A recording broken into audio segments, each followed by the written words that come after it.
Hey everyone, welcome back. Today we're going to do a deep dive into the Marriage Plantation, a modern relationship analysis. Oh, interesting. Yeah, I think this is going to be a fascinating one. For sure. I know a lot of our listeners, are familiar with the basic ideas in this book, but Right. we're really going to try to go deep today and give you some new insights. Yeah. So this book really digs into, the historical context of gender roles and how they've shifted and the impact of, feminist movements over the last century. It even gets into some pretty practical strategies for men in relationships, finances, personal growth, all that good stuff. Yeah, definitely. And I think what's interesting is how the author frames this whole conversation by sort of challenging this idea of gender equality. Oh, okay. Like he argues that, true equality, it's more of an illusion than reality. Ah. And he uses evolutionary biology to kind of back up his claim. Okay, so let's unpack that a little bit. What does the book say about evolutionary biology and how it relates to men and women today? Well, he basically dives into how men and women have evolved differently, right? Okay. Over time. And this has led to, kind of distinct traits and abilities. So, what are some examples? He points to things like physical strength for men versus like nurturing instincts for women. Okay. He suggests that these are actually rooted in our biology. Wow. Yeah, it's a really interesting perspective because it suggests that some of the challenges that we see in relationships, modern relationships, might be tied to these fundamental differences. Yeah, that's something to think about for sure. So how does this tie into the book's main metaphor then? Right. The marriage plantation. Well, he uses this metaphor to argue that modern marriage, instead of being this partnership of equals, can sometimes resemble a system where men are essentially working to provide for their family. Right. But they face significant risks, both legally and financially. Yeah, he definitely doesn't shy away from the controversial topic. No, not at all. I mean, he even gets into the psychology behind things like makeup and high heels. Yeah, that's a fascinating section. Yeah. He suggests that these things, while seemingly superficial, can actually be very powerful tools of manipulation. He uses the example of high heels, right? Okay. And how they can make a woman appear taller and more dominant, and this subconsciously triggers attraction in men. It's like he's saying these things tap into men's evolutionary wiring Yeah, exactly. and potentially leads them to make decisions that might not be in their best interest. Exactly. He argues that these tactics, along with, the idea of romantic love, can sometimes cloud men's judgment. Yeah. And this is where the marriage plantation metaphor really comes into play, because it suggests that men might be entering into a system where the rules are stacked against them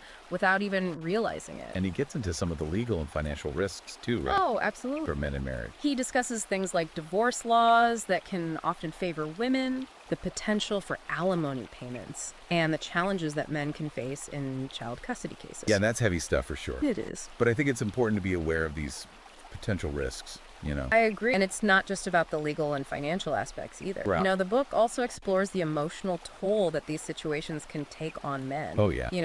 Highlighting how they can feel trapped and powerless. So if modern marriage can be like this marriage plantation, as he suggests, Right. what's the way out? Yeah. Does he offer any solution? He does. In fact, a significant portion of the book focuses on personal growth and what he calls reclaiming masculinity in a healthy way. Okay.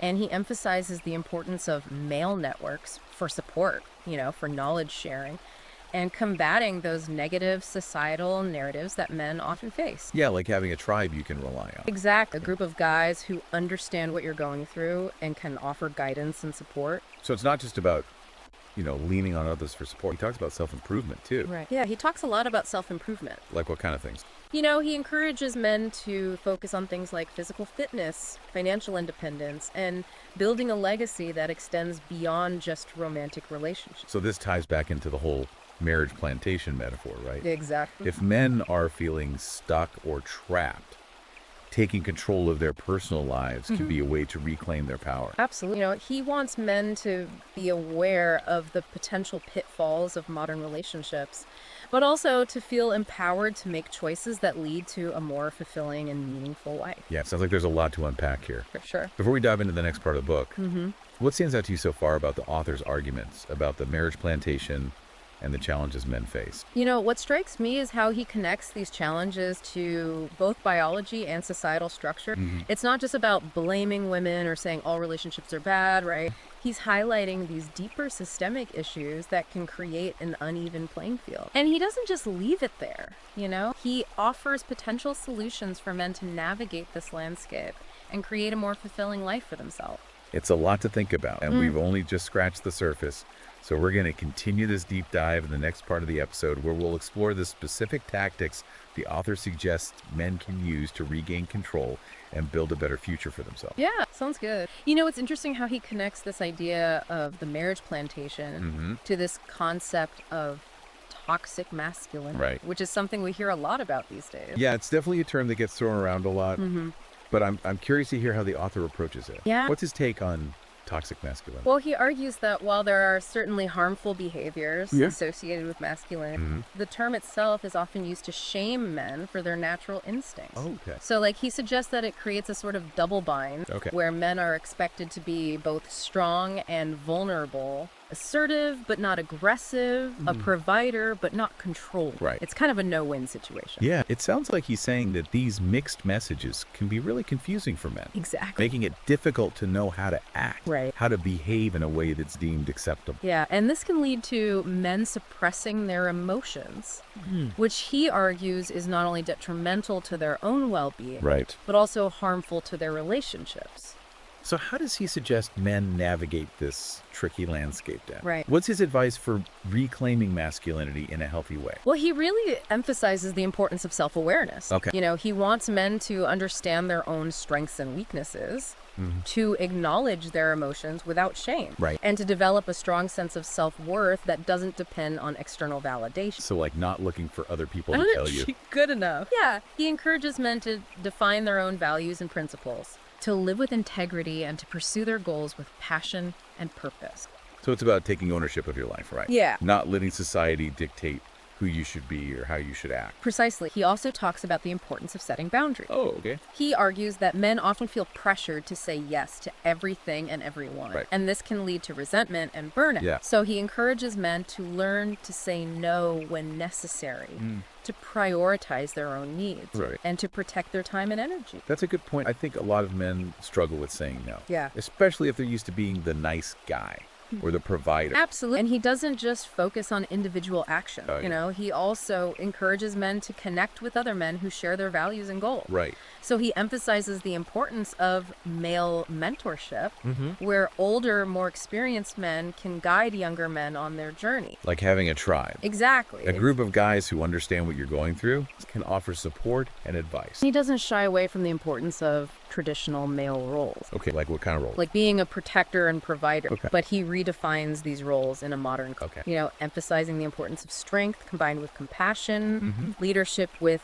empathy, Yeah. and providing for loved ones, not just financially, but also emotionally. It sounds like he's trying to find a balance between traditional values and modern sensibility. It's a great way to put it. He's not saying that men should go back to some outdated model of masculinity, but rather that they can draw strength and wisdom from the past while adapting to the realities of the present.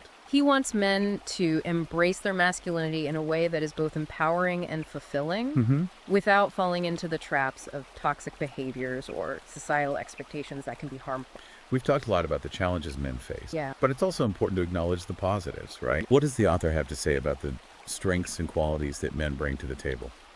Well, he celebrates the unique contributions of men throughout history, you know, highlighting their innovation, creativity, courage, and resilience. Right. He points to countless advancements in science, technology, engineering, and art that have been driven by men's ingenuity and determination. Right. He also acknowledges the sacrifices men have made to protect and provide for their families and communities, often putting their own lives at risk in the face of danger. Yeah, it's a reminder that masculinity, when expressed in a healthy way, Yeah. is a force for good in the world. He doesn't shy away from the fact that men and women are different, Right. but he sees those differences as complementary rather than adversarial. Okay. You know, he believes that men and women can work together, leveraging their unique strengths to create a more harmonious and balanced society. It's a message of hope, isn't it? It is. It's not about men versus women, but rather men and women working together to create a better future for everyone. Absolutely. He believes that men have a vital role to play in the world, Right. and he wants them to embrace that role with confidence and purpose. Where do we go from here? Yeah. What are some of the practical steps men can take to reclaim their masculinity and navigate the challenges of modern relationships? He offers a wide range of strategies, from personal development techniques to relationship advice to even political activism. Wow. So it really runs the gamut. It does. Yeah. He encourages men to find what resonates with them Right. and to take action in whatever way they feel called to. Okay. He emphasizes the importance of self-education, Mm-hmm. seeking out information and resources that can help them better understand themselves and the world around them. So it's about taking control of your own narrative. Yeah. Right? Not letting others define you or tell you what to think or believe. Exactly. He wants men to be critical thinker, Mm-hmm. to question the status quo, and to challenge narratives that might not serve their best interests. Okay. He encourages them to be discerning consumers of information, Mm-hmm. to be aware of the biases that exist in the media and in society at large.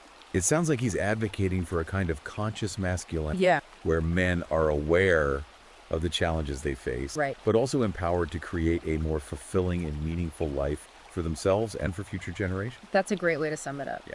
He wants men to be the best versions of themselves, not just for their own sake, but for the sake of their families, their communities, and the world as a whole. It's a powerful message. It is. And I think it's one that a lot of men are yearning to hear. So what are some of the specific tactics he suggests Right. for men to actually put these ideas into practice? Well, he offers a wide range of advice, Okay. from simple things like improving your physical fitness Yeah. and taking care of your mental health, to more complex strategies like building a strong financial foundation, Right. and learning to navigate the legal system effectively. Let's break that down a bit. Okay. What are some of the key takeaways in terms of personal development? Well, he emphasizes the importance of physical health, Okay. arguing that a strong body is the foundation for a strong mind. So it's kind of like that old saying, healthy body, healthy mind.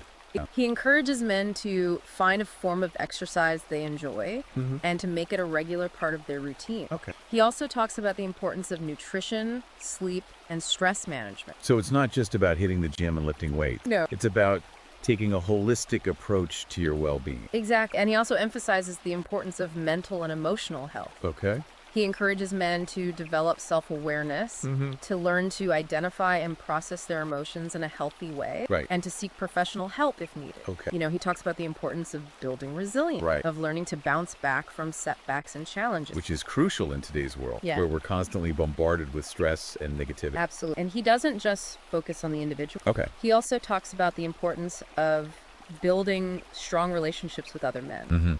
Finding a tribe or a brotherhood where you can feel supported and understood. So it's about finding that balance Yeah. between individual growth and connection with others. Precisely. And he also emphasizes the importance of building a strong financial foundation. Okay.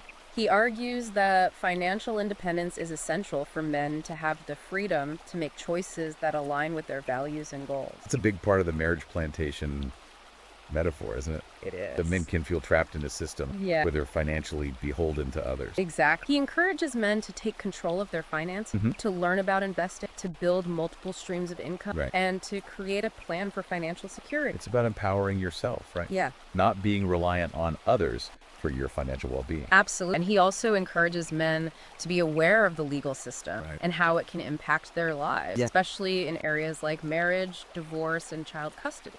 That's something a lot of men might not think about Right. until it's too late. It's true. He encourages men to educate themselves about their rights, to seek legal counsel when needed, Right. and to be proactive in protecting themselves and their families. So it's about being informed, Yeah. being prepared, taking action to safeguard your interests. Exactly. And it's not just about being defensive. Okay. He also encourages men to be proactive in creating the kind of world they want to live in. That's where the political activism comes in. Yes, he encourages men to get involved in politics, Okay. to support candidates who align with their values, and to advocate for policies that promote men's well-being and equality.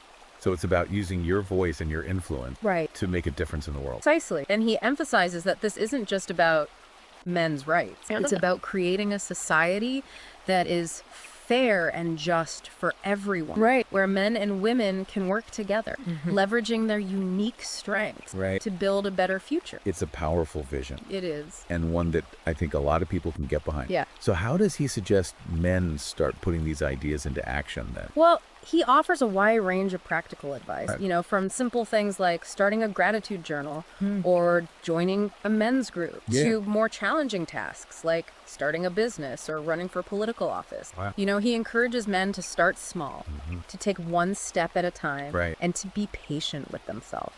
It's about making a commitment to personal growth. Yeah, exactly. Constantly strive to be a better version of yourself. And he emphasizes that this is a journey, not a destination. Okay. There will be setbacks and challenges along the way, but the key is to keep moving forward, to keep learning, and to never give up on yourself. It's a powerful message of hope and empowerment. Yeah. And I think it's something that a lot of men need to hear. I agree.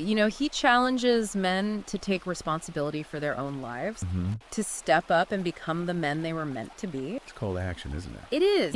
He's not just offering theories or complaints. Right. He's providing a roadmap for men to create a more fulfilling and meaningful life for themselves and for future generations. Before we move on to the final part of our deep dive, where we'll explore some of the specific tactics the author suggests for navigating the complexities of modern relationships. Yeah. Let's pause for a moment and reflect on what we've learned so far. Okay. What are your key takeaways from the author's analysis of the Marriage Plantation and his advice for reclaiming masculinity? Well, what stands out to me is his emphasis on self-awareness, personal responsibility, Right. and the importance of building strong connections with other men. Okay. It's not about blaming women or society for all of men's problems. Right. It's about taking ownership of your own life, making conscious choices, Right. and creating the kind of world you want to live in. It's about empowerment, isn't it? It is. About realizing that you have the power to change your life and to make a positive impact on the world around you. Exactly. It's a message of hope and possibility. Yeah. A reminder that even in the face of challenges, Right. men can rise to the occasion and create a better future for themselves and for future generations. So we've covered a lot of ground in this deep dive, exploring the challenges men face in modern relationships and the author's ideas about reclaiming masculinity. Right. Now let's shift gears a little bit Okay. and focus on the practical side of things. Yeah. What specific advice does the author offer for navigating this complex landscape and building stronger, more fulfilling relationships? Well, one of the most important things he emphasizes is the need for clear communication. Okay. He argues that men often struggle to express their needs and feelings effectively. And this leads to misunderstandings and resentment in relationships. Right. So he encourages men to be more open and honest to their partner, Okay. to learn to articulate their thoughts and emotions in a clear and respectful way. That makes sense. I think a lot of men fall into the trap of thinking they need to be stoic and strong all the time. Yeah. Which can make it difficult to open up and be vulnerable. Exactly. And he challenges that notion, arguing that true strength lies in being able to express your vulnerability without shame. Oh, interesting. He encourages men to let go of the need to always be right or in control and embrace the power of vulnerability in building deeper connections with their partners. So it's about finding that balance between strength and vulnerability, assertiveness and empathy. Precisely. He also talks about the importance of setting clear boundaries in relationships. Okay. He argues that men often feel pressure to say yes to everything, Right. which can lead to resentment and burnout. So he encourages men to learn to say no when necessary, Right. to prioritize their own needs and to protect their time and energy. That's a crucial point. Yeah. I think a lot of men struggle with setting boundaries, especially in romantic relationships. Yeah. They might feel like they're letting their partner down Right. or that they're not being a good man if they don't always say yes. He challenges that mindset, arguing that healthy relationships are built on mutual respect, a balance of give and take. He encourages men to communicate their needs and expectations clearly Right. and be willing to negotiate compromises that work for both partners. It's about being assertive, right? Yeah. Not aggressive, but standing up for yourself and what you need in a relationship. Exact. And it's also about being willing to walk away from relationships that are no longer serving you. Oh, wow. He acknowledges that this can be a difficult decision, Right. but he emphasizes that it's sometimes necessary for your own well-being and personal growth. He also offers some specific advice for men who are looking for a partner too, right? Yeah, he does. What does he suggest in terms of finding a compatible mate? Well, he encourages men to be clear about their values and what they're looking for in a partner. Okay. He suggests taking the time to get to know someone before committing to a relationship Right. and to look for signs of compatibility, shared values, and mutual respect. So it sounds like he's advocating for a more mindful approach to dating Yeah, exactly. rather than just jumping into something without really thinking it through. He also encourages men to be aware of the potential red flag Okay. that can indicate a relationship might not be healthy or sustainable in the long run. Like what? He talks about things like controlling behavior, manipulation, and a lack of respect for boundaries as warning signs that should be taken serious. It's about protecting yourself, right? Yeah. Not ignoring those gut feelings or red flags. Right. That might be telling you something's not quite right. He emphasizes that choosing the right partner is one of the most important decisions you'll ever make in your life. So it's worth taking the time to do it right. He also offers advice for men who are already in a relationship too, right? He does. What are some of his suggestions for improving communication and strengthening the bond with your partner? Well, he talks about the importance of active listening. Okay. Of really paying attention to what your partner is saying and trying to understand their perspective, even if you don't agree with it. He also encourages men to express appreciation for their partner. Okay. To acknowledge their efforts and to make an effort to show love and affection regularly. So it sounds like he's saying that small gestures can go a long way Yeah. in maintaining a healthy and happy relationship. Absolutely. He also emphasizes the importance of spending quality time together, creating shared experiences and memories that strengthen the bond between you. Right. He suggests planning regular date nights, taking trips together, or simply finding time to relax and connect without distraction. It's about making your relationship a priority, right? Yeah. Making time for each other amidst the busyness of life. Exactly. And it's also about being willing to work through challenges together. Right. He acknowledges that every relationship will have its ups and downs, but he encourages couples to view these challenges as opportunities for growth and to communicate openly and honestly about how they're feeling. So it's about seeing your relationship as a partnership Yeah. where you're both working together to overcome obstacles and build a stronger foundation. Precisely. He emphasizes that a successful relationship requires effort and commitment from both partners, Well, and that it's worth putting in the work to create something special and lasting. It's been a fascinating deep dive into the Marriage Plantation, Yeah, it has. a book that offers a really unique and often challenging perspective on modern relationships. What are your final thoughts on the book's message and its potential impact on men's lives? Well, I think it's a valuable resource for men who are looking to understand the complexities of relationships in today's world, and to find ways to create more fulfilling and meaningful connection. Okay. It challenges conventional wisdom, encourages self-reflection, and offers practical advice for navigating the challenges and opportunities that come with being a man in modern society. It's about empowering men to take control of their lives, to make conscious choices, and to create the kind of relationships they desire. Exactly. And it's a reminder that masculinity, when expressed in a healthy and balanced way, Right. is a powerful force for good in the world. If you're interested in delving deeper into the concepts we've discussed today, Yeah. I highly recommend checking out The Marriage Plantation, a modern relationship analysis for yourself. It's a great book. You can find it on Amazon Kindle and Google Play Books. Yeah, it's definitely worth a read. Thanks for joining us on this deep dive. My pleasure. Until next time, keep exploring, keep learning, and keep striving to be the best version of yourself.